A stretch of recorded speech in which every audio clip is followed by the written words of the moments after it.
Bonjour à tous. 안녕하세요. 시원스쿨 프랑스어 대표 강사 지니입니다. 한눈에 보이는 프랑스 문화, 지금부터 시작할게요. 오늘은 10번째 시간입니다. chapitre 10. 오늘의 내용은요. 프랑스 식사에 대해서 한번 살펴볼게요. 자, 프랑스 하면 식문화 절대 빼놓고 말할 수가 없는 나라가 되겠죠. 자, 먼저 프랑스에서 식사는 어떤 의미를 가지고 있는지, 프랑스 식사는 어떤지 살펴보겠습니다. 프랑스에서 식사하면은 굉장히 긴 식사 시간을 갖고 있다고 우리가 많이 알고 있을 거예요. 자, 그래서 보통 프랑스에서는 막 밥을 2~3시간씩 먹는다 이런 얘기 들어보셨을 텐데요. 매 끼니 항상 그렇게 먹는 건 아닙니다. 프랑스 사람들도 시간이 그렇게 많지는 않겠죠. 그런데 오랜만에 뭐 친구를 만났다거나 가족이 다 같이 식사를 한다거나 이런 자리에는 좀 길게 식사를 합니다. 그리고 프랑스인들에게 식사 시간은요, 대화를 나누는 시간이라고 보시면 돼요. 자, 긴 식사 시간이라고 하는 게 그 시간 내내 계속 먹기만 하는 건 아니에요. 프랑스 사람들 말하는 거, 대화하는 거 굉장히 좋아하거든요. 그래서 2~3시간의 시간 동안에 대화하면서 천천히 먹기 때문에 그렇게 오래 걸리는 겁니다.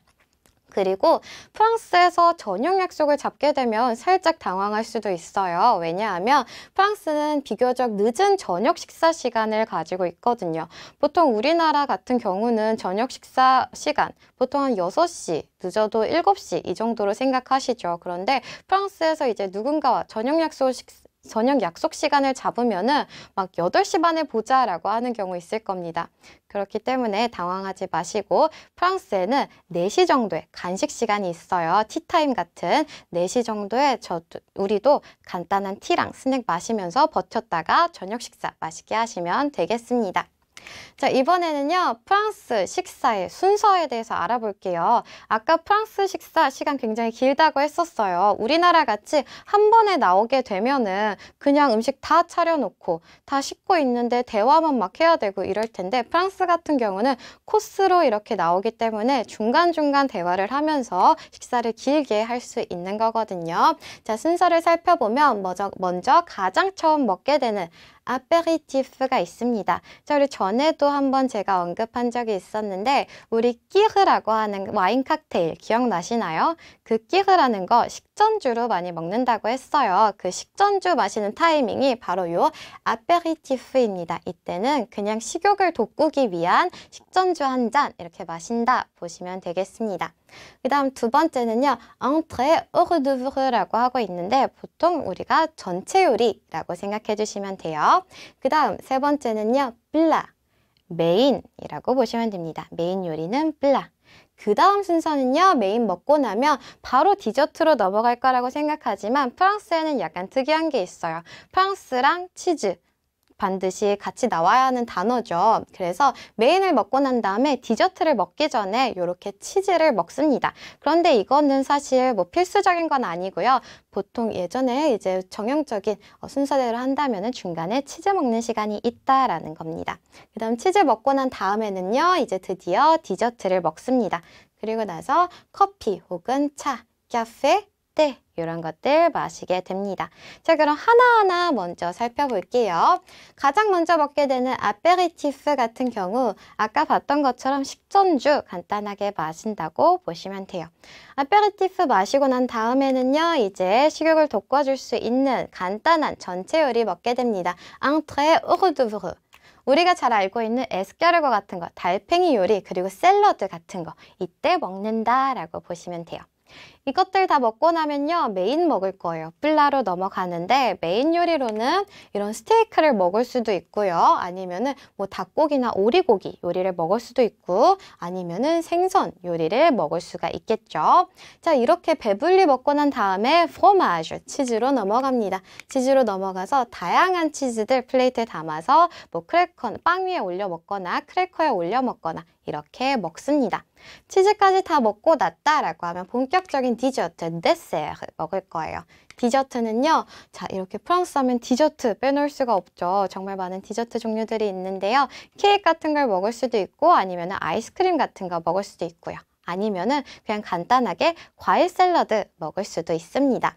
그리고 나서는요, 커피나 차, 카페, 때 마시는 시간입니다. 그래서 뭐 다양한 커피라든지 에스프레소라든지 아니면 홍차 이런 것들 이 타임에 마시면 식사 마무리가 되는 겁니다. 프랑스의 이제 식사 순서를 다뤄봤고요. 이 다음으로는 식사 예절에 대해서 알아볼게요. 아무래도 우리나라랑 다른 문화이기 때문에 우리나라와는 좀 다른 식사 예절 갖고 있을 수 있겠죠. 첫 번째로 팔꿈치를 테이블 위에 올려놓는 것은 안 돼요. 그런데 사실 우리나라에서도 이것은 예의가 아니라고 얘기하는 경우 많이 있죠.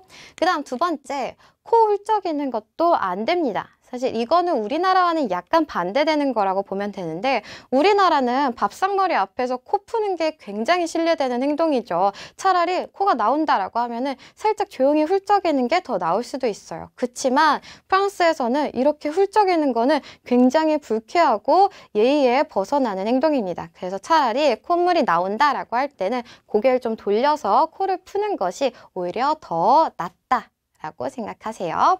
그 다음 건배할 땐 팔이 크로스되면 안 됩니다. 무슨 뜻이냐? 건배를 하는데 2명이면 상관이 없겠지만 여러 명이서 이제 2명 할 때 이렇게 팔이 엇갈리면 안 된다는 겁니다. 한 명 하고 끝나면 또 한 명 하고 이런 식으로 하시는 게 좋아요. 그리고 대화할 때는 항상 아이 컨택을 해주셔야 돼요. 자, 말하는데 아이 컨택 안 하고 그냥 밥만 보고 먹고 얘기하거나 하면은 상대방에 대한 예의가 아닙니다. 그리고 또 언제 아이 컨택 해야 되냐?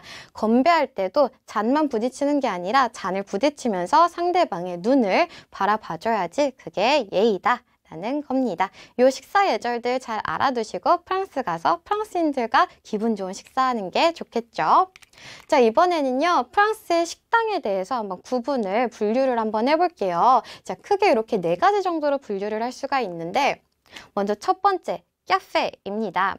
자, 카페 같은 경우에는 우리나라 마찬가지로 커피나 음료 등을 마실 수가 있어요. 그리고 이뿐만 아니라 간단한 스낵 메뉴 같은 것도 먹어볼 수가 있습니다. 여기서는 식사보다는 간단하게 먹는 곳이다 라고 보시면 돼요. 그리고 두 번째, 우리가 잘 알고 있는 레스토랑입니다. 당연히 레스토랑은 식사를 하는 곳이겠죠. 그리고 세 번째, 비스트로라고 하는 게 있어요. 자, 비스트로라는 단어, 요새도 우리나라에 비스트로라는 이름으로 식당들이 많기 때문에 익숙한 이름이 될 텐데요. 이 비스트로는 커피 또는 음료도 팔고요. 그리고 간단한 식사 메뉴 또한 파는 곳이다 라고 보시면 됩니다.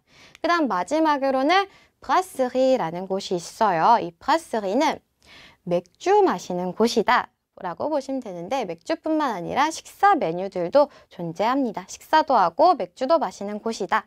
자, 그런데 사실상 오늘날 보게 되면 식당을 갔는데 이렇게 돼 있을 거예요. 자, 봤더니 카페도 써 있고 레스토랑도 써 있고 그리고 비스트로도 써 있어요. 이건 카페라는 거야, 레스토랑이라는 거야, 비스트로라는 거야. 되게 이렇게 모호하죠. 사실상 오늘날은 이 구분들이 모호하다라고 보시면 됩니다. 그래서 카페를 가도 식사할 수 있고 술 한잔 할 수 있고 어딜 가든 식사하고 음료 마시고 술 한잔 하는 것은 다 가능하니까요.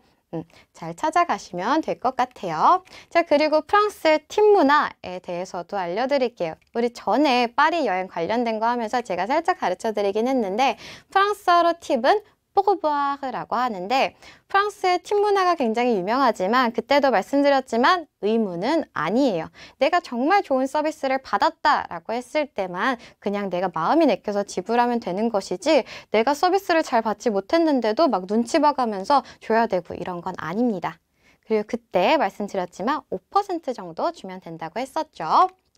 자, 이번에는요 프랑스 식사 문화에 대해서 알아봤고 전에는 프랑스어 단어 다뤘다면 오늘은 프랑스어 문장 가르쳐 드릴게요. 살짝 레벨업 해봅시다. 요 문장들 알고 프랑스 여행 가시면은 식당에서 잘 써먹을 수 있을 겁니다. 먼저 첫 번째, 실례합니다 라는 표현이에요. 이 표현은 이제 식당에서 그냥 점원을 부르거나 할 때도 사용할 수 있고요. 아니면 길 가다가 누구한테 말을 걸 때도 얘기할 수가 있는 문장이에요. Excusez-moi, excusez-moi, 실례합니다 라는 뜻이에요.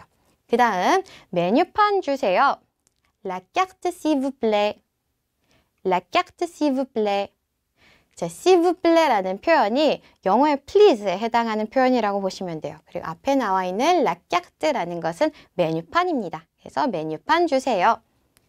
세 번째, s'il vous plaît라는 표현을 계속 사용할 거예요. 이번에는 물 한 병 주세요입니다.